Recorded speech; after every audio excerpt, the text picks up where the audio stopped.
Nire azuk egin duzu 18. txapelketa nagusiko sintonia. Nola hartu zenuen proposamen hori? Hasiera baten ilusio handikin. Eta hortik gutxira, minutu gutxira, ja urduritasuna handikin ere bai. Erronka hortatik nola hasi zinen eta zein izan da sormen prozesua?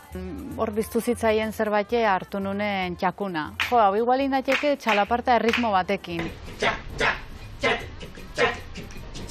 Ez izatea lauko neurrian dena, ez?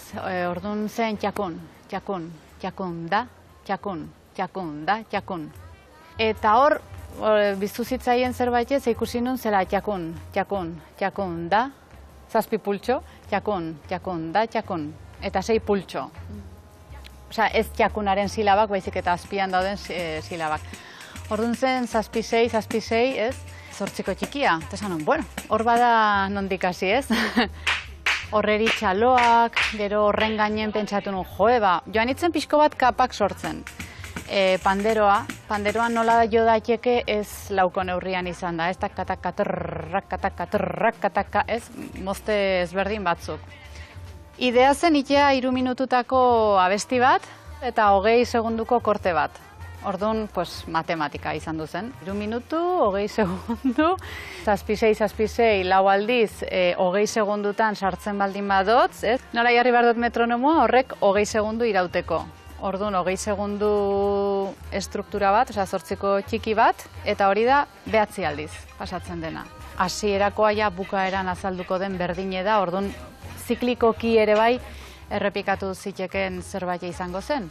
Melodia berez, hau, haide zar batetik heldu da. Tabarabarata, tabarabarada, tarairara, larararara, yarararara, irara, ez? Basa haide bat da. Aurreneko aldiz haitzen dozonen, hau dena ez da ulertzen, ez? Nola dien blokek eta azkenen beti berdine pasatzen da. Beti azpian berdine dao. Nire galdetu behar nizun, zuk nola irudikatzen duzu bertsolariak holtzara sintonia entzun bitartean doazenean eta bai publikoak ere? Alde batetik bai iruditzen zait, haitzen denen txak, txak, txak, txak, ez? Hori dela dei bat. Jo, gero bai daukena da, karo, sintonia bat errepikatuko da askotan. Orduan, lehenengo aldiz haituko dozo gauz bat, baina hainbeste kapa eta hainbeste ahots ezberdin azaldu eta desagertzen dienez, aldiro entzungo dozo gauz berri bat. Eta bertsolariek nola biziko duen, ni pentsatzen dut urduri jarriko duen, ez? Bihurtuko da melodia bat, pixko bat pizten diona, ez? Urduritasun puntu hori, ez?